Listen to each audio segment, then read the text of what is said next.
Alors, le premier exercice est un exercice qui se rapporte aux variables aléatoires discrètes. Donc, nous avons ici un énoncé qui vous donne la fonction de répartition. Et à partir de là, il vous demande de calculer l'espérance, la médiane, le mode, de calculer des probabilités. Alors, la première des choses, c'est de corriger l'énoncé parce que, comme vous voyez, donc, la fonction de répartition qui a été communiquée n'est pas écrite comme celle qui est ici donc, sur cette image. La fonction de répartition telle que je l'ai définie est définie par p de grand x strictement inférieur à x et non pas p de grand x inférieur ou égal à x. Et la conséquence de cela, c'est que vous allez avoir une fonction de répartition qui est continue à gauche et non pas continue à droite. Donc c'est pour ça que les inégalités qui sont ici sont celles qui sont strictes sont devenues larges, celles qui étaient larges sont devenues strictes.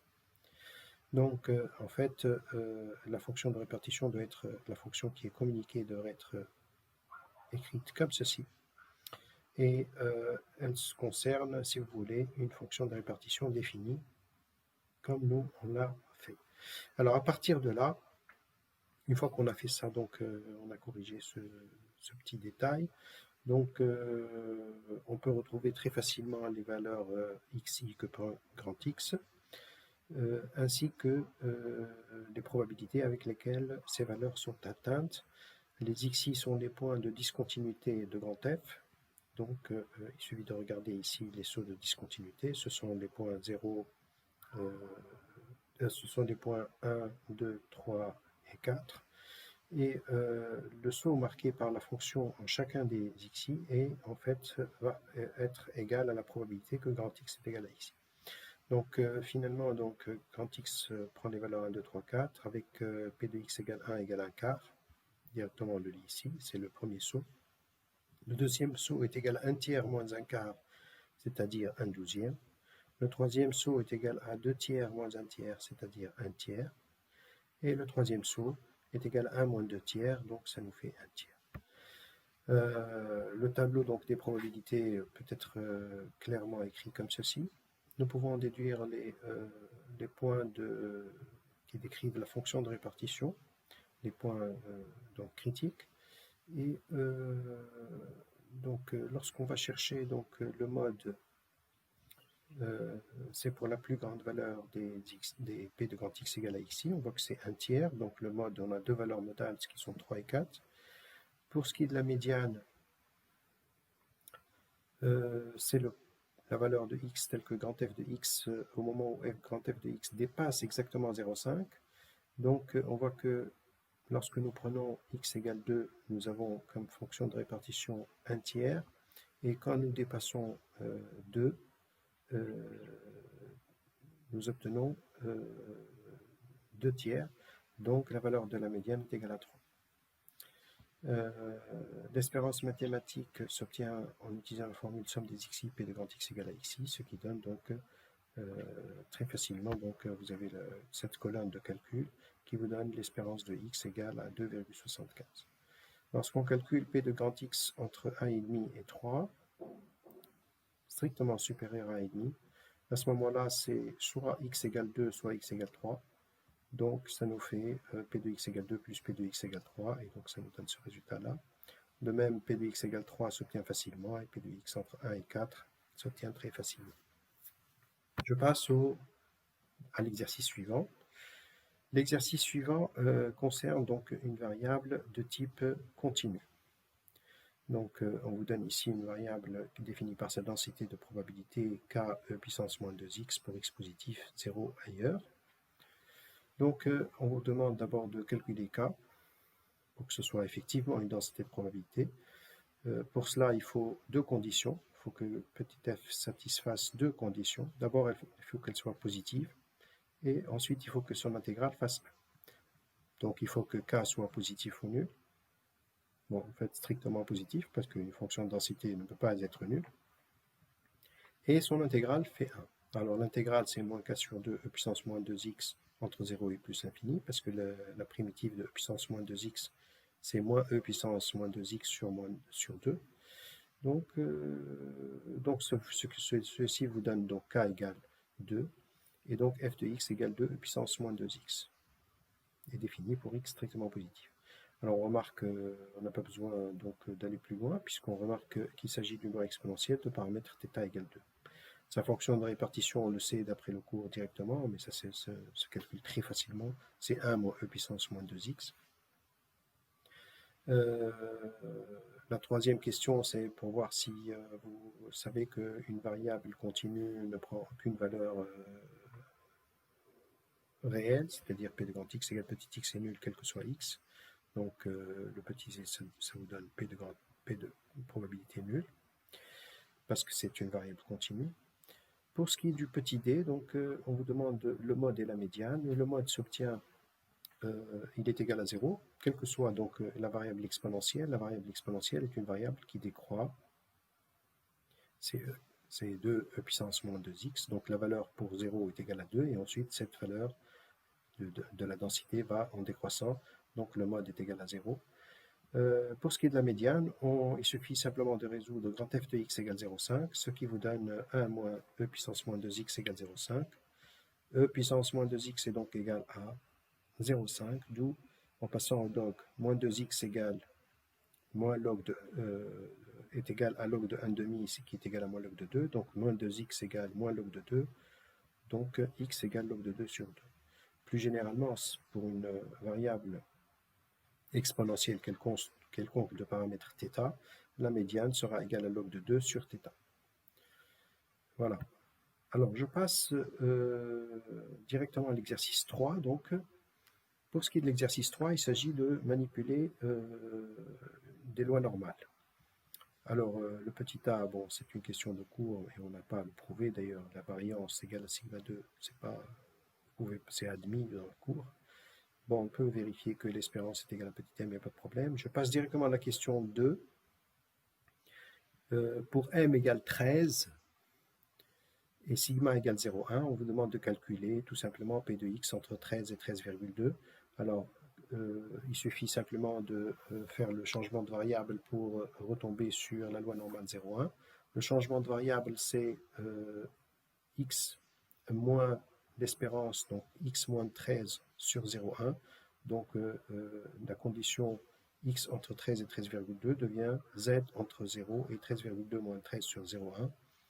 Ce qui fait grand fz de 2 moins grand fz de 0. Grand fz de 0 est toujours égal à 0,5, puisque la loi normale centrée réduite est centrée sur 0. Donc ça nous fait 47,7%. La deuxième calcul, c'est P de grand X supérieur à 13, et évidemment, grand 13 étant l'espérance mathématique, P de X supérieur à 13 est égal à P de X inférieur à 13 est égal à 1,5. P de X supérieur à 13,7, ça équivaut à P de Z supérieur à 7. Donc, et la loi normale n'a aucune chance de dépasser la valeur 7, donc cette probabilité est égale à 0. Pour ce qui est du petit c, on part d'une loi normale d'espérance 10 et de variance sigma 2. On vous demande de calculer sigma pour que la probabilité que grand Y soit entre 7 et 13, que cette probabilité soit égale à 0,3. Alors là, c'est pas difficile. Là aussi, on va faire notre changement de variable. On retranche 10 et on divise par sigma. Donc la condition Y entre 7 et 13 devient z entre moins 3 sur sigma et 3 sur sigma, c'est-à-dire 2fz de 3 sur sigma moins 1 qui doit être égal à 0,3. Donc ça vous donne fz de 3 sur sigma égale 0,65. Et donc 3 sur sigma, d'après la table, est égal à 0,39. Et on en déduit donc sigma et sigma 2 égale 60. Là, le petit d, y moins 10 sur le petit d, alors on prend deux lois normales, une d'espérance 5, les deux sont d'espérance 5, la première est de variance 4, la seconde est de variance 25. Et on cherche petit k, tel que p de v inférieur à k est égal à p de u inférieur à 10. P de u inférieur à 10 égale p de v inférieur à k, ça fait p de z inférieur à 10 moins 5 sur 2 est égal à P de Z inférieur à K moins 5 sur 5. Donc ça fait Fz de 2,5 égale à Fz de K-5 sur 5. Donc on trouve que K-5 sur 5 est égal à 2,5, d'où K égale 17,5. La dernière question, ça consiste à calculer, à déterminer les lois de U plus V et de U moins V. Évidemment, ici, vu que U et V sont deux variables normales indépendantes, eh ben, toute combinaison linéaire sera une loi normale. Et c'est le cas ici. Donc la somme va être une loi normale d'espérance, la somme des espérances, et de variance, la somme des variances. La différence va être aussi une loi normale d'espérance 0, la différence des espérances qui est égale à 0, et de variance, la somme des variances. Donc vous voyez ici graphiquement, donc vous voyez ici, donc nous avons... Alors j'ai essayé de reproduire ici, si vous voulez, les différentes lois normales qui interviennent. La première variable normale, c'est les deux premières variables normales de l'énoncé, ce sont deux variables centrées sur 5. Donc comme vous voyez, donc ici vous avez la première qui a une variance égale à 25 et l'autre qui a une variance égale à 4. Donc la variance est égale à 4 pour celle-là, elle est plus petite, celle-là elle est plus grande, et les deux ont comme axe de symétrie en 5. Pour ce qui est de V, donc pour ce qui est de U plus V, donc vous avez une espérance égale à 10, et la variance est égale à 29, et U moins V a une variance égale aussi égale à 29, donc ces deux courbes-là, la rouge et la bleue, ont même variance, et l'espérance de la courbe U de U moins V est égale à 0. Je passe à l'exercice suivant, donc l'exercice 4. Alors cette fois, c'est l'approximation asymptotique d'une loi binomiale par une loi normale. Donc on lance 400 fois une pièce de monnaie pour voir si on a pile ou face, et on désigne par grand X le nombre de fois où on obtient pile. Alors la loi de X, évidemment, c'est une loi binomiale avec n égale à 400 et p égale à 0,5. Et donc son espérance est égale à n fois p et sa variance est égale à n fois p fois q. Donc l'espérance est égale à 200 et la variance est égale à 100. Donc n fois p, c'est 400 fois 0,5, ça vous fait 200. Et ensuite 400 fois, pour la variance, 400 fois 0,5 fois 0,5, ça vous fait 100. Alors, au petit c, on vous demande d'approximer cette loi par... Est-ce qu'il est possible de l'approximer par une loi normale? Oui, puisque justement, n est grand et que p est égal à 0,5, donc dans des valeurs, tout ce qu'il y a de plus normal, et donc pas proche de 0, pas proche de 1. Et donc, à partir de là, nous savons que cette loi binomiale peut être approximée par une loi normale d'espérance m égale 200 et de variance sigma 2 égale 100, la variance de la loi binomiale. Dans ce cas, si nous cherchons la probabilité que grand X soit supérieur à 220, nous allons écrire que cette condition est équivalente à dire que grand Y, la loi normale qui va l'approximer, est supérieure à 219,5. On a inclus le 0,5 puisque bon, en fait, là, il y a une erreur. Hein. Ça sera corrigé plus tard. Donc, c'est supérieur ou égal à 220, là. C'est P de grand X supérieur ou égal à 220 qui donne ceci. Normalement, si on veut strictement supérieur à 220, je dois mettre ici 220,5. D'accord? Bon, donc ici, vous pouvez supposer que je suis en train de résoudre pour X supérieur ou égal à 220. Et on peut achever le calcul à ce moment-là. Donc, on fait le changement de variable pour revenir à la loi normale 0,1 et ça nous donne donc 2,56%. De même, si nous cherchons la probabilité que x soit entre 180 et 220, donc cette fois, il n'y a pas d'erreur. Donc, c'est strictement supérieur à 180. Donc, on part pour y égale à donc supérieur à 180,5 et on arrive à 219,5. Donc, ça vous fait fz de 1,95 moins fz de moins 1,95. Ça fait 2 fz de 1,95 moins 1. Et on lit la valeur de fz sur la table qui est égal à 0,97441, ce qui nous donne donc la probabilité recherchée. Et il nous reste aussi à trouver un intervalle centré A et B, centré sur l'espérance de x, tel que P de x entre A et B soit égal à 0,98.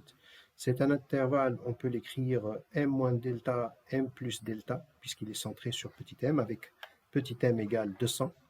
Donc ça nous fait la probabilité que x soit entre m moins delta et m plus delta. C'est égal à la probabilité que grand Z soit compris entre moins delta sur 10 et delta sur 10, puisqu'on va retrancher petit m et on va diviser par racine de 100. La variance étant égale à 100, donc l'écart type est égal à 10. Donc ça nous fait 2fz de delta sur 10 moins 1 qui est égal à 0,98, ce qui nous donne donc delta sur 10 égale 2,33 à partir de la table, et par suite donc delta est égal à 23,3. L'intervalle recherché, bien sûr, est 100 est égal à 200 moins 23,3, 200 plus 23,3.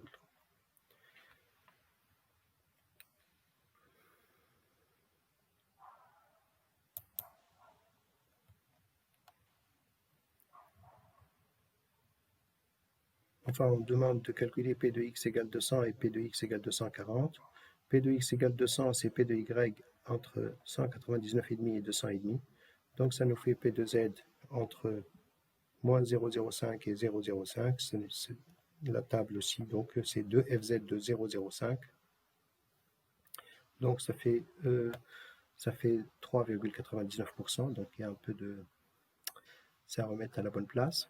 De même, P de x égale 240, c'est P de y entre 239 et 240, ça nous fait z, la loi normale 0,1, entre 3,95 et 4,05.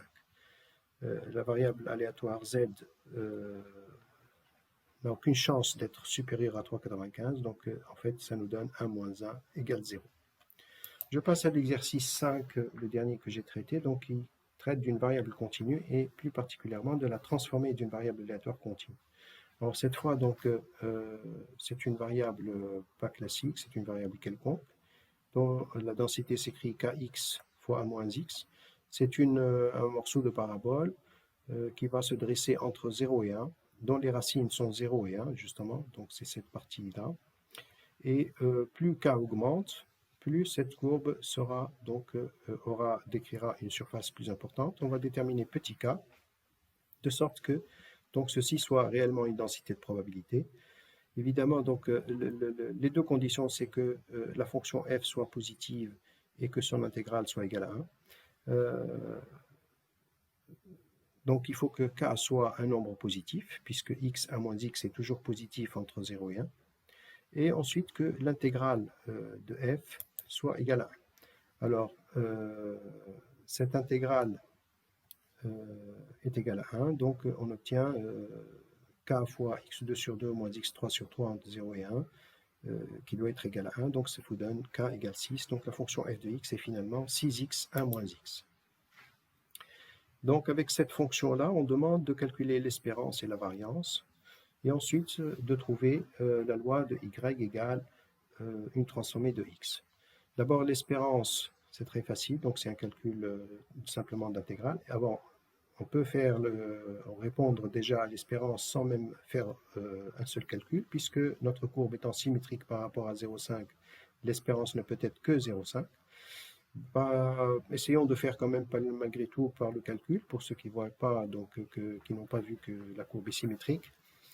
Donc l'espérance de x se calcule par l'intégrale de 6 de t fois 6t à moins t, donc ça nous fait l'intégrale de 6t2 à moins t dt, et le calcul est immédiat et ça vous donne 0,5. Pour ce qui est de la variance, on passe par le calcul de l'espérance de x2, d'où on en déduit donc la variance égale ici à 1/20. La troisième question, quand même, est plus intéressante, puisque y est égal à une transformée phi de x, donc la fonction, c'est moins valeur absolue de grand X moins 0,5. Donc, et on demande la loi de grand Y. Donc on doit connaître, bien que cette expression nous indique que Y ne prend que des valeurs négatives, ce n'est pas suffisant. Il faut exactement déterminer toutes les valeurs Et exactement, ni plus, ni trop, ni en oublier, ni en donner plus qu'il n'en faut de valeur de y. C'est-à-dire qu'il faut déterminer exactement le champ de valeur de y. Alors pour cela, on est obligé de passer par l'étude de la fonction phi de t égale moins valeur absolue de t moins 0,5 et de voir cette fonction, comment elle transforme l'intervalle 0,1 sur lequel x évolue, où est-ce qu'elle le transforme. Donc cette fonction, la voilà, on l'a dessinée, c'est moins valeur absolue de x moins 2, c'est très simple, et on a besoin de voir l'image de l'intervalle 0,1. Et bien vous voyez que l'intervalle de l'image 0,1, ce n'est rien d'autre que l'intervalle sur l'axe des ordonnées moins 1,5, 0. Donc cette fonction phi transforme l'intervalle 0,5 en 0,1 en l'intervalle moins 0,5, 0, et donc y appartient à l'intervalle moins 0,5, 0. Alors, la deuxième étape, c'est de déterminer sa fonction de répartition, donc, et puis sa densité de probabilité. Alors, sa fonction de répartition, par définition, c'est P de grand Y inférieur à petit y. On remplace en fonction de x, donc ça nous fait moins valeur absolue de x moins 0,5 inférieur à petit y. Et donc, finalement, en définitive, ça fait 1 moins probabilité que valeur absolue de x moins 0,5 soit inférieure à moins y. Cette probabilité, c'est la probabilité que c'est 1 moins la probabilité que x soit entre y moins 0,5, entre y plus 0,5 et moins y plus 0,5. Bon, je passe sur le calcul, donc ça c'est des détails, et on arrive à 2 moins 2 fx de 0,5 moins y. On peut dériver donc cette fonction de répartition de grand Y, ce qui nous donne sa densité. C'est le 2 donne 0 comme dérivée. Donc ça vous fait moins 2 fois la densité de x petit f grand X en 0,5 moins y. Le tout fois moins 1, la dérivée de 0,5 moins y par rapport à y. Donc le moins se simplifie, donc ça devient un plus, c'est normal, ça nous donne une densité, il faut que ce soit positif. Donc ça fait, et on remplace donc ici fx par sa valeur. Fx c'est 6x à moins x. Donc avec l'argument, au lieu de x, c'est 0,5 moins y.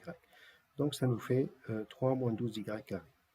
La dernière des choses, donc on a terminé là, donc, et je l'ai dessiné ici, 3 moins 12y carré, et là voilà. Ça c'est la densité de y. Il est préférable de vérifier que son intégrale est égale à 1, à cette variable aléatoire, donc à cette densité qu'on a obtenue. Donc on va faire l'intégrale de moins 0,5 à 0 sur les valeurs que peut prendre grand y, de 3 moins 12t au carré dt, et bien on vérifie que c'est égal à 1.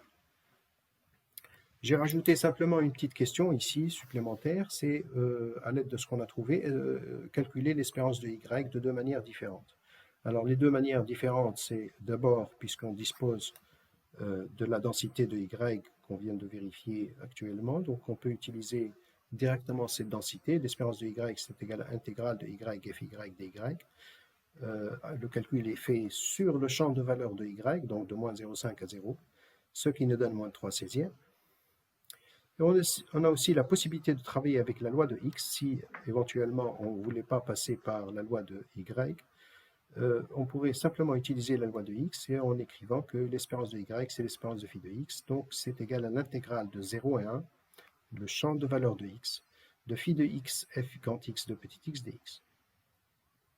Alors là, il y a une petite astuce, c'est que vu qu'on s'aperçoit que phi est un axe de symétrie sur 0,5, petit f avait un axe de symétrie sur 0,5, donc pour calculer cette intégrale, il n'y a pas besoin de calculer sur tout l'intervalle 0,1, il suffit simplement de calculer la valeur sur l'intervalle 0, 0,5 et de multiplier par 2. Donc ça fait 2 fois l'intégrale de 0 à 0,5 de 6x à moins x, donc la valeur de fx, fois phi x qui devient donc valeur absolue de x moins 0,5 devient 0,5 moins x, assorti du signe moins, ça fait x moins 0,5. Donc le calcul s'achève et on trouve bien sûr le même résultat, moins 3/16. Je reprends avec vous donc la correction de la série d'exercices. Donc on avait déjà vu ensemble donc les exercices 1 à 5. Je poursuis aujourd'hui avec vous donc la correction des exercices 6 à 15, donc qui concerne le chapitre sur les rappels sur les variables aléatoires, discrètes et continues. Donc, je commence tout de suite par l'exercice numéro 6. Alors, on se donne une variable aléatoire x continue et définie par une densité de probabilité f de x égale à k sur x log de x pour x entre 1 et petit e. Et la première question consiste à déterminer la constante petit k pour que ceci soit une densité de probabilité. Alors, cette fonction, donc, elle a comme représentation graphique la courbe suivante. Donc, vous voyez que c'est une fonction qui passe sur l'intervalle 1e, qui passe de 0 à cette valeur qui dépend de k. Et la valeur de k, pour pouvoir la trouver, il faudrait écrire que cette fonction f est à la fois positive et que son intégrale est égale à 1. Donc on doit écrire que k est positif pour qu'elle soit positive. Et le calcul de l'intégrale ne pose pas de problème puisque c'est de la forme k fois log de x fois de la dérivée de log de x, donc du type k h h', dont la primitive est égale à k h au carré sur 2. Donc k log de x au carré sur 2 entre 1 et e doit être égal à 1, d'où on obtient que k est égal à 2. Ensuite, on vous demande de calculer sa fonction de répartition. Et bien, sa fonction de répartition, c'est l'intégrale de moins l'infini à x, qui se résume à l'intégrale de 1 à petit x lorsque x appartient à e. Donc, ça nous donne k étant égal à 2, donc 2 fois log carré de x sur 2, donc log carré de x. Sur le reste, donc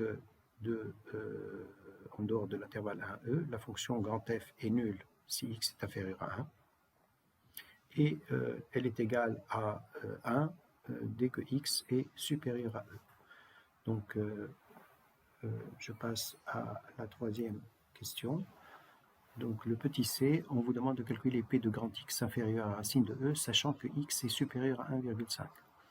Ceci, on le développe, ce qui fait que grand x est supérieur à 1,5 et inférieur à racine de e, divisé par la probabilité que grand x soit supérieur à 1,5. Donc c'est f de racine de e moins f de 1,5 sur 1 moins f de 1,5, ce qui nous donne donc tout calcul fait, donc avec la fonction de répartition qu'on a déterminée à la question précédente, 10,2%. Ensuite, on pose grand Z égale log de x, donc c'est une transformée phi de x, et on demande la loi de Z, donc explicitement sa fonction de répartition sans champ de valeur. Alors, si vous regardez donc la fonction phi de t égale log de t, c'est une fonction qui est croissante et qui va transformer l'intervalle 1e, champ des valeurs possibles pour grand x, en l'intervalle 0,1. Donc Z va décrire tout l'intervalle 0,1. Calculons sa fonction de répartition. Grand fz de petit z pour z appartenant à 0,1 est égal à p de grand z inférieur à z, c'est-à-dire p de grand phi de x inférieur à petit z. Donc ça veut dire la probabilité que log de x est inférieur à petit z, et ceci est équivalent à dire que x est entre 1 et e puissance z, puisque la fonction log est une fonction croissante et que x prend ses valeurs entre 1 et e. Alors, ça nous donne donc fx de e puissance z moins fx de 1. Fx de 1 est égal à 0, donc ça fait z au carré. On en a déduit que f de z, la densité, c'est la dérivée, est égale à 2z pour z appartenant à 0.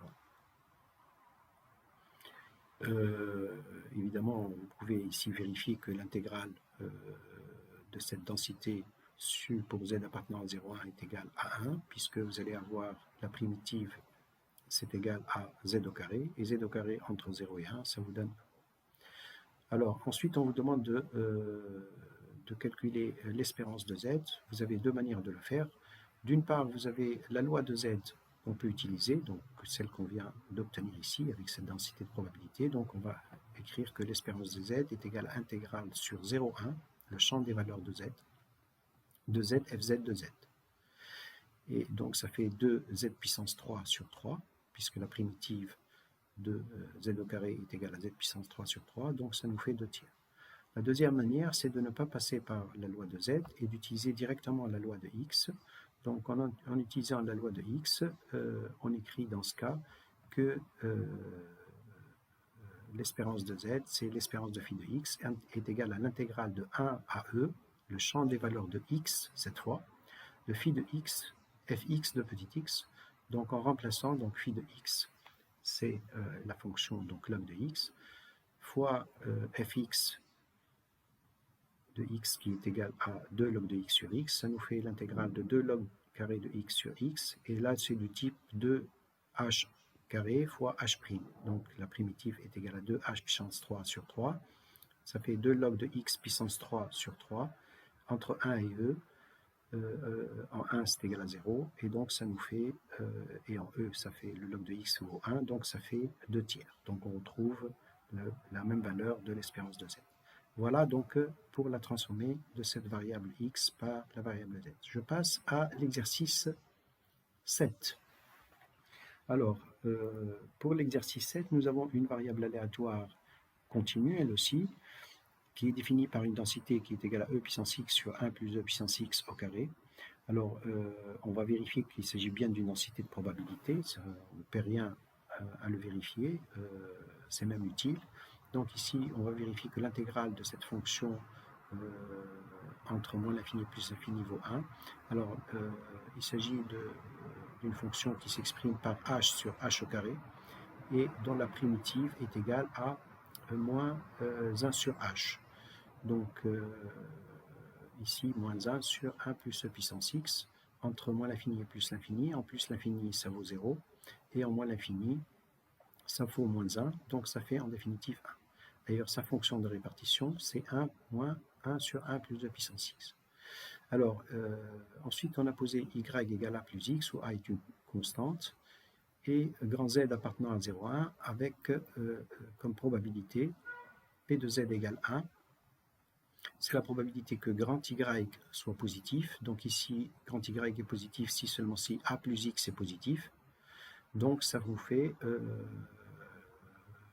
x inférieur à moins a, donc x supérieur à moins a.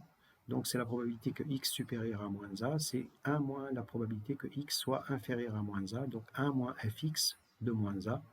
Et grand fx, elle a été déjà calculée ici, donc ça nous fait 1 sur e plus 1 plus e puissance moins a. Donc p de z égale 1 est égal à 1 sur 1 plus e puissance moins a. Et la loi de z, finalement, z prend les valeurs 0 et 1, on peut d'ores et déjà dire que c'est une variable de Bernoulli. Et son paramètre, c'est le paramètre est égal à p de z égale 1, qu'on vient de calculer, donc c'est 1 sur 1 plus e puissance moins a. Donc voilà pour cet exercice 7 qui est très facile, ça ne pose aucun problème. Je passe à l'exercice 8. Alors l'exercice 8 est encore aussi très simple. On vous dit que Virginie a rendez-vous avec Paul à la sortie de la fac à 16h30. Mais on vous dit aussi que Virginie ne peut pas attendre plus que 5 minutes. C'est-à-dire qu'à 16h35, elle devrait partir. Donc Paul, qui suit une unité d'informatique à l'autre bout de la ville, il estime qu'il peut arriver sur le lieu de ce rendez-vous à tout moment entre 16h25 et 16h30 de manière équiprobable. Donc il n'y a aucune raison de penser qu'il peut avoir plus de chances d'arriver à 16h25 ou à 16h30. Donc, alors on va noter grand X, la variable aléatoire qui indique la minute à laquelle arrive Paul au lieu de rendez-vous, et cette variable, on va la calculer sur l'intervalle 0,15.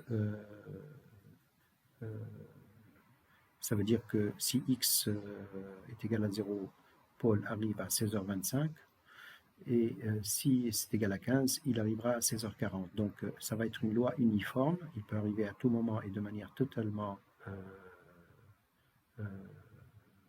uniforme, donc avec x appartient à l'intervalle 0,15.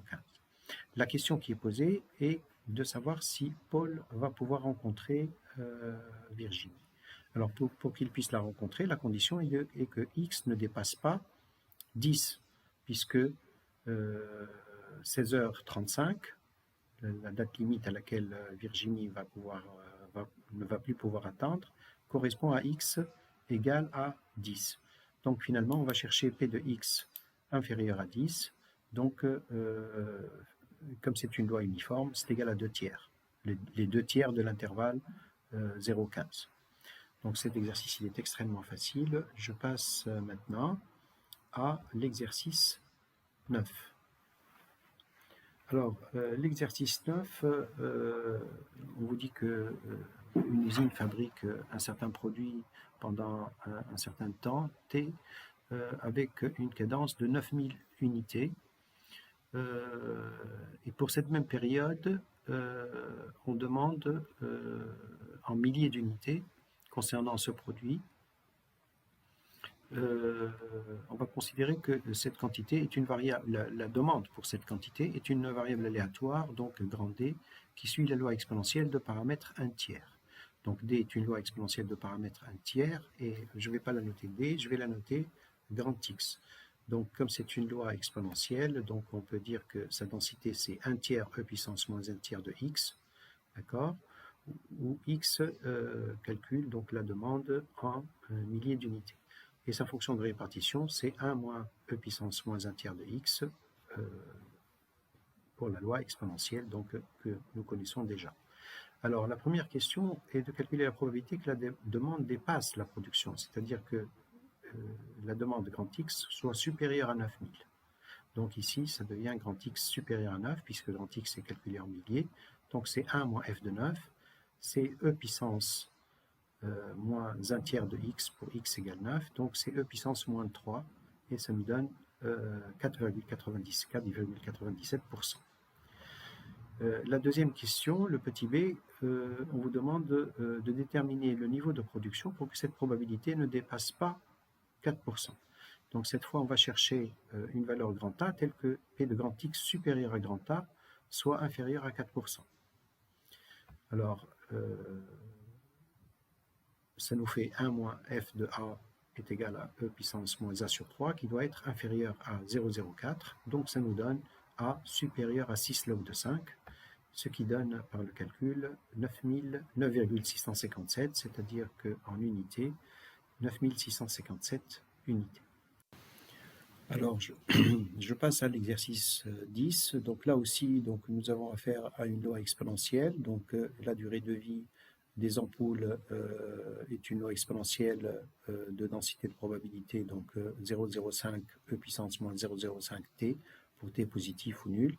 Alors t est calculé ici, l'unité de t est le mois. Donc l'espérance et la variance s'obtiennent très facilement. Donc c'est une loi exponentielle de paramètre θ égale à 1/20, le 0,005. Et on va la noter grand X. Et vous voyez que grand F de X, c'est 1 moins E puissance moins θX, donc avec θ égale 1/20. L'espérance, c'est 1 sur θ, donc c'est égal à 20 mois. Ça, c'est pour ce qui est du petit a et du petit b, donc la fonction de répartition et l'espérance. La troisième question consiste à calculer la probabilité que la durée de vie de l'ampoule soit supérieure à 2 ans. Donc, c'est la probabilité que grand X, calculé en mois, soit supérieur à 24. Donc, c'est 1 moins la probabilité que X soit inférieur à 24, c'est 1 moins f de 24, et 1 moins f de X, c'est e puissance moins θX, ici, e puissance moins 24 sur 20. E puissance moins 24 sur 20, c'est e puissance moins 1,2, donc ça vous donne 30,1%. Donc il y a 70% de chances que la durée de vie soit plus petite que 2 ans et 30% qu'elle dépasse les 2 ans. La quatrième question vous demande de calculer la probabilité que la durée de vie dépasse 3 ans, sachant qu'elle est déjà supérieure à 1 an. Donc c'est P de grand X supérieur à 36 mois, sachant que grand X est déjà supérieur à 12. Donc c'est une probabilité composée, donc je peux écrire que c'est P de grand X supérieur à 36, puisque si X est supérieur à 36, il est supérieur forcément à 12, donc c'est P de X supérieur à 36 sur P de X supérieur à 12. P de X supérieur à 36, c'est E puissance moins 36 sur 20. P de X supérieur à 12, c'est E puissance moins 12 sur 20. Donc ça nous fait E puissance moins 24 sur 20. et c'est égal à 30,1%, et ça correspond à P de grand X supérieur à 24. On retrouve ici donc une propriété caractéristique des lois exponentielles qui vous dit que c'est des variables qui n'ont pas de mémoire, c'est-à-dire que P de grand X est supérieur à X plus X', sachant que déjà que grand X est déjà supérieur à petit x, se résume à P de grand X supérieur à X'. C'est-à-dire que la probabilité que la durée de vie dépasse, sachant qu'elle a dépassé petit x, qu'elle dépasse x plus x', qu'elle survive encore à x', est indépendante de la valeur x qui a été atteinte. Donc c'est égal à P de grand X supérieur à x'. On la retrouve ici, donc c'est égal à P de x supérieur à 24, 36 moins 12 étant égal à 24. Je passe à l'exercice 11. L'exercice 11, lui aussi est très simple. Nous allons considérer ici une loi normale d'espérance 75 et de variance 100, d'écart type égal à 10. Et on demande au petit a de calculer, de faire quelques petits calculs, P de x inférieur à 50, supérieur à 90, entre 60 et 90. Là, on a déjà rencontré ça plusieurs fois, donc il suffit de faire la transformation affine pour passer à la variable aléatoire centrée réduite. Donc on retranche à x son espérance, 75, et on divise par son écart type, 10. Donc ça nous fait P de grand X moins 75 sur 10 inférieur à 50 moins 75 sur 10, c'est-à-dire la probabilité de la loi uniforme centrée réduite, que je note grand Z, soit inférieure à 2,5. Donc ça, fz de moins 2,5, c'est égal à 1 moins fz de 2,5, donc 1 moins 0,99,379, qui est lu sur la table de la loi normale, centrée réduite, ce qui nous donne 0,62%. La probabilité que x soit supérieur à 90 devient la probabilité que z soit supérieur à 1,5. Donc ça, c'est 1 moins la probabilité que z soit inférieur à 1,5, c'est 1 moins fz de 1,5, ce qui nous donne 6,7%. Enfin, la probabilité que x soit compris entre 60 et 90, c'est la probabilité que z soit entre moins 1,5 et 1,5. On sait que ceci peut s'écrire 2fz de 1,5 moins 1, et ça nous donne en définitive donc 86,6%. Pour le petit b, on vous demande de déterminer deux valeurs de petit a et de petit b, telles que p de x soit inférieur à a avec une probabilité donc égale à 0,9, et le petit b tel que la probabilité que x dépasse petit b soit égale à 0,8. Donc là aussi, on passe par notre transformation affine. P de x inférieur à a, c'est P de z inférieur à 1 moins 75 sur 10. Ça fait fz de a moins 75 sur 10, et ceci doit être égal à 0,9. D'après la table, le a moins 75 sur 10, cet argument doit être égal à 1,28. C'est en 1,28 que la fonction de répartition est égale à 0,9. D'où on en déduit donc petit a. Et c'est une valeur, bien sûr, qui est supérieure à 75 ici, donc puisque la probabilité est supérieure à 0,5. Alors, pour ce qui est de petit b, on opère de la même manière. Donc P de z supérieur à B moins 75 sur 10 est égal à 1 moins fz de B moins 75 sur 10. Et ceci doit être égal à 0,8. Donc 75 moins B sur 10 est égal à 0,84. Pourquoi? Parce que vous allez écrire que moins fz de B moins 75 sur 10 est égal à 1 moins fz de 75 moins b sur 10. Donc, ça nous donne donc finalement donc 75 moins b sur 10 égale à 0,84. Et c'est là que, si vous voulez, la fonction de répartition est égale à 0,8. Donc, ça nous fait b égale 66,6. Pour le petit c, pour le petit d, on va faire une transformation sur la loi de x et qu'on va noter grand y. Donc cette variable grand y, elle est calculée par la fonction e puissance x, et on demande la loi de cette variable, nouvelle variable y, sa densité de probabilité si vous voulez. ensuite de calculer son espérance et sa variance.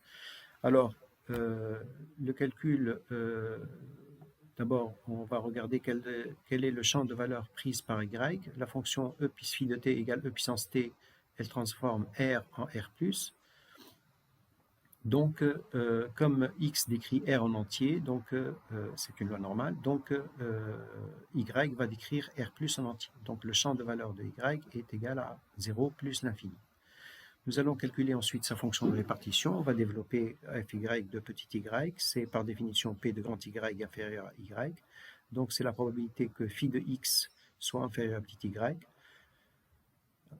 C'est la probabilité que e puissance grand X soit inférieur à petit y, et cette condition se traduit par x inférieur à log de y. Donc c'est égal à f grand X de log de y. On peut dériver, donc ça nous donne la densité de y est égale à la densité de x en log de y, fx de log de y, fois la dérivée de log de y, donc fois 1 sur y. Donc ça nous donne ceci, 1 sur sigma y racine de 2pi, et on applique donc la densité, donc la formule de la densité de x, donc ça nous en log de y, donc ça nous fait log de y moins m au carré sur 2 sigma 2 assorti du signe moins ici. Alors, pour ce qui est de l'espérance et de la variance de y, donc c'est pas de x ici, c'est de grand y. Alors on va utiliser la fonction génératrice, en fait la fonction génératrice des moments qu'on n'a pas vu dans le cours, donc c'est la fonction gx de t est égale à l'espérance de e puissance t grand x. Cette fonction, donc c'est égal à l'intégrale de e puissance t grand x fois la densité de x. Et donc vous voyez ici que vous avez deux exponentielles qui apparaissent ici, une exponentielle de x au premier degré et une exponentielle de x au second degré. On les rassemble ensemble de manière à faire apparaître la densité de x au second degré munie d'une constante. Donc ici, c'est des calculs simplement de factorisation. Et donc finalement, vous voyez que la fonction génératrice va nous donner e puissance mt plus t2 sigma 2 sur 2. À l'aide de cette fonction génératrice, nous allons pouvoir en déduire très facilement l'espérance de x et l'espérance de x2, puisque l'espérance de y est l'espérance de y carré. L'espérance de y, c'est gx en t égale 1. Lorsque vous prenez t égale 1, ici, e puissance tx devient e puissance x. Et nous avons gx de 1, donc est égal à l'espérance de e puissance grand x. Comme la fonction gx de t, nous l'avons, il suffit simplement de remplacer t par 1, ce qui nous donne e puissance m plus sigma 2 sur 2. De la même manière, nous pouvons calculer l'espérance de y2. L'espérance de y2, c'est l'espérance de e puissance 2x. E puissance x au carré, c'est e puissance 2x. Donc, c'est la fonction génératrice calculée en t égale 2. Et donc, comme j'ai la valeur de la fonction génératrice, quel que soit t, donc ça nous fait e puissance 2m plus 2 sigma 2. D'où on déduit la variance égale à l'espérance de y2 moins l'espérance de y élevé au carré. Donc, ça nous fait e puissance 2m plus sigma 2 fois e puissance sigma 2 moins 1. Alors, cette fonction y est appelée la fonction log normale. C'est une fonction dont le log est une loi normale. Le log de y, qui est égal à x, est une loi normale. Donc, vous avez ici son espérance, qui est égale à e puissance m plus sigma 2 sur 2, et vous avez sa variance. Son espérance augmente, n'est pas égale à e puissance m, vous voyez, il faut se méfier. Si vous avez une loi normale, son espérance, son exponentielle, y égale e puissance x, son espérance, sa moyenne n'est pas e puissance m, c'est e puissance m fois e puissance sigma 2 sur 2. Donc les deux interviennent, le m, l'espérance et la variance de x interviennent. Alors, pour ce qui est de la variance de y, c'est pareil, tous les deux paramètres interviennent et font augmenter dans le même sens la variance de y. Je passe donc à l'exercice 12. L'exercice 12 va traiter, c'est un problème très simple de loi normale. Donc on considère que la hauteur des portes est, est de 2,02 et faisant l'hypothèse que la population est normalement distribuée avec une taille moyenne de 1,70 avec un écart type de 10 cm. Vous voyez, les gens ne sont pas tous de même taille, mais vous avez une certaine moyenne et une certaine variabilité de cette taille, on demande la probabilité que les gens se cognent la tête sur cette porte. Donc on va appeler grand X cette taille des individus, qui est une loi normale 170 sigma 2 égale 100. Et on va chercher la probabilité que x soit supérieur à 202. Donc ça nous fait la probabilité que z soit supérieur à 202 moins 170 sur 10, c'est 1 moins fz de 3,2, c'est-à-dire donc 0,007%. Donc je passe directement donc maintenant à l'exercice 13. Alors l'exercice 13, on vous donne une urne où il y a 10 boules numérotées de 0 à 9. Et on vous dit qu'on tire 2 boules au hasard et en même temps, simultanément. Et on note grand X, la variable aléatoire, le plus petit qui indique le plus petit des deux nombres indiqués sur les 2 boules. Et on demande la distribution de X, donc les valeurs prises par grand X, avec quelle probabilité elles sont obtenues. Et pour cette variable aléatoire, sa moyenne et sa variance. Alors, il est clair que quand vous allez tirer 2 boules, la plus petite peut être 0, si la boule indiquant 0 est obtenue dans les 2 boules. Elle peut être égale à 1 si vous avez la valeur 1 qui est parmi les 2 boules et pas 0, etc. Et tout au plus, nous pouvons excéder 8, c'est lorsque vous obtenez donc les 2 boules 8, 9. À ce moment-là, la plus petite des deux est égale à 8. On ne peut pas avoir autre que ces 9 valeurs. Quelle est la probabilité que prend grand X? Eh bien, si vous regardez P de X égale 0 d'abord, cette probabilité est égale à la probabilité d'obtenir soit 0,1, soit 0,2, soit 0,3, soit 0,9. Donc vous avez 9 cas qui peuvent se présenter sur combien? Sur les 45 cas, sur les C10-2, possibilités en matière de choix de 2 boules dans 10 boules. Donc choisir 2 parmi 10, vous avez C10-2, c'est-à-dire 10 fois 9 sur 2, donc 45. Donc la probabilité est égale à 9 sur 45. Si vous voulez chercher P de X égale 1, vous pouvez en déduire de la même manière donc qu'il y a 8 possibilités sur les C10-2, etc. Donc P de X égale K va être égal à 9 moins K sur C10-2. Alors on peut directement dresser nos différentes valeurs. Donc vous avez ici P de grand X égale à XI égale à 9 sur 45 pour la première, 8 sur 45, 7 sur 45, 1 sur 45 pour la valeur 8. Et vous vous assurez que vous avez bien 1 comme total. 1 plus 2 plus 3 plus 4 jusqu'à 9 est égal à 45. Donc ça vous donne bien 1. Alors pour calculer l'espérance et la variance, on va calculer les xi, p de grand X égale à xi. Et ça nous donne donc un total égal à 120 sur 45. La somme des xi carré p de grand X égale à xi est égale à 540 sur 45. Et donc vous avez l'espérance de x est égale à 120 sur 45, c'est-à-dire 2,67.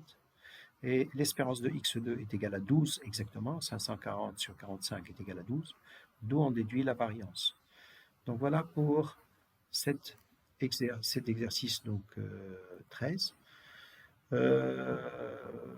Voilà, ça ne présente pas d'autres difficultés. Je passe à l'exercice 14. Alors l'exercice 14 est très simple dans son énoncé. On vous donne une loi uniforme sur moins 1, 3 demi. Et on demande la loi de la transformée de x par la fonction phi de x égale x au carré. Donc la loi de y égale x2, sachant que x est une loi uniforme sur l'intervalle moins 1, 3 demi. Alors cette loi uniforme sur moins 1, 3 demi, la voilà.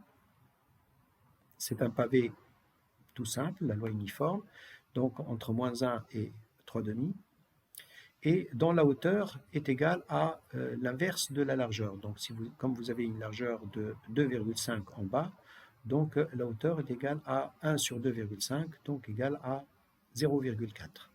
Donc de manière à ce que la surface qui est indiquée ici soit exactement égale à 1. D'accord? Donc 2,5 fois 0,4, ça vous donne exactement 1. Donc ça, c'est notre loi uniforme x dont on est parti. Et on demande la loi de y égale x2. Donc on doit d'abord regarder le champ des valeurs que va prendre y. Donc nous allons regarder avec la fonction phi de t égale t au carré, qui est dessinée ici, comment elle va transformer l'intervalle moins 1, 1,5, sur lequel x opère. Donc vous avez la partie de la parabole de t au carré qui va rentrer en ligne de compte, et on voit que l'intervalle moins 1, 1,5 est transformé en l'intervalle 0, 2,25. Donc 0, 9 quarts. Et donc le champ des valeurs de grand Y est égal à 0, 9 quarts, et nous allons calculer la fonction de répartition de grand Y pour les différentes valeurs de petit y dans l'intervalle 0, 9 quarts. Donc la probabilité que grand Y soit inférieur à petit y, c'est la probabilité que grand x2 soit inférieur à y. Alors nous allons distinguer deux cas. Le cas où y est inférieur à 1, donc entre 0 et 1, et le cas où y est entre 1 et 9 quarts. Donc pour y entre 0 et 1, cette condition que grand x2 soit inférieur à petit y revient à dire que grand x est entre moins racine de y et plus racine de y. Donc ça nous fait, connaissant donc la hauteur est égale à 0,4, donc 0,4 fois racine de y moins racine de y, donc c'est 2 fois 0,4 fois racine de y, ça vous fait 0,8 racine de y. Si y appartient à l'intervalle 1, 9 quarts, à ce moment-là, nous allons avoir une autre formule, parce que cette fois, donc, la condition x2 inférieure à y n'équivaut pas à x entre moins racine de y et racine de y, mais elle va donner simplement x entre racine de y et 3,5. Donc f grand y de petit y, c'est 1 moins la probabilité que grand x soit strictement supérieur à racine de y. Donc c'est 1 moins la probabilité que grand x soit entre racine de y et 3,5. Donc ça nous fait 1 moins 0,4 fois 3,5 moins racine de y. Puisque nous avons la fonction de répartition. Donc, puisque grand x est une loi uniforme sur l'intervalle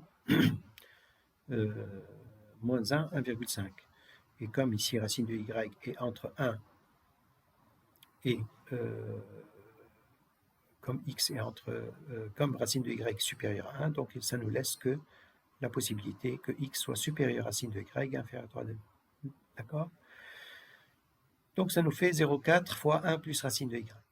Toute la question, toute la difficulté provient du fait que la fonction t au carré, si vous voulez, n'est pas bijective. Donc, si y est dans l'intervalle 0,1, les possibilités pour x s'étalent à gauche et à droite de 0. Par contre, si y est supérieur à 1, ça ne nous laisse que les possibilités qui sont à droite. Vous n'avez pas de possibilité à gauche. Alors, donc, nous avons cette fonction de répartition, maintenant elle est terminée, puisque nous avons résolu cette fonction de répartition pour y appartenant à 0 à 1 et pour y entre 1 et 9 quarts. On peut la dessiner, donc ça c'est la première partie, entre 0 et 1, le 0,8 racine de y, et la deuxième partie est égale à 0,4 fois 1 plus racine de y. Donc, vous voyez bien que nous avons une variable aléatoire continue, puisque cette fonction de répartition elle est dérivable, etc. Alors, on peut en déduire sa densité de probabilité. Sa densité de probabilité, c'est rien d'autre que la dérivée. Donc, nous allons avoir deux dérivées. Une première dérivée pour l'intervalle 0,1, qui est égale à 0,4 sur racine de y, et une deuxième dérivée pour l'intervalle 1, 9 quarts, qui est égale à 0,2 sur racine de y. Donc, voilà pour ce qui est de cette variable uniforme. Et de sa transformée. Évidemment, vous pouvez ici chercher l'espérance de y et la variance de y en distinguant donc pour l'intégrale de y, fy de y, les deux intervalles entre 0 et 1 et entre 1 et 9 quarts. Donc c'est une somme de deux intégrales si vous voulez. Ok? Je passe enfin au dernier exercice, l'exercice 15. Alors l'exercice 15, c'est un exercice théorique. Bon, C'est un calcul tout simplement théorique sur la loi exponentielle. Donc nous prenons une loi exponentielle de paramètres lambda, que je vais noter θ pour la résolution.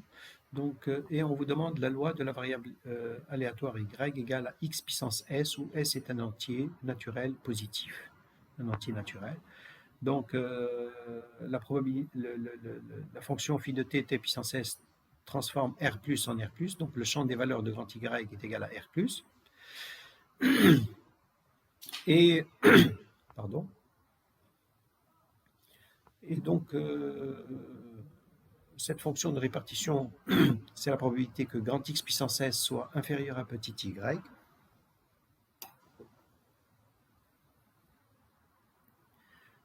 C'est égal à la probabilité que x soit inférieur à y puissance 1 sur s. Donc c'est la fonction de répartition de grand X en y égale y puissance 1 sur s. Je peux la dériver, donc ça nous donne sa densité. C'est la dérivée de cette, donc ça nous fait la densité de x en y puissance 1 sur s fois la dérivée de y puissance 1 sur s qui est égale à 1 sur s y puissance 1 sur s moins 1. Et vous remplacez et il n'y a aucun problème, donc ça vous donne ceci. Ce n'est pas une loi usuelle, mais ceci est la densité. Donc vous voyez, donc c'est un exercice, il y a plusieurs exercices sur la transformée d'une variable aléatoire. Donc vous ne pouvez pas maintenant ignorer que c'est très important de savoir le faire. Et vous avez une multitude d'exemples sur lesquels on a opéré donc cette transformation de variable aléatoire. Comment procéder pour trouver la loi d'une transformée d'une variable aléatoire, calculer son espérance, calculer sa variance et ses différentes caractéristiques éventuellement. Voilà, je vous remercie. Donc voilà, avec cet exercice, on achève donc les exercices de la première partie sur les variables, sur le rappel sur les variables discrètes et les variables continues. Je n'ai pas traité de la variable de Key2, de la variable de student. Ces variables-là, on va les manipuler quand on va faire la théorie des tests et la théorie de l'estimation. Donc, on va en avoir besoin et ça va être beaucoup plus facile. Je vous remercie et à très bientôt.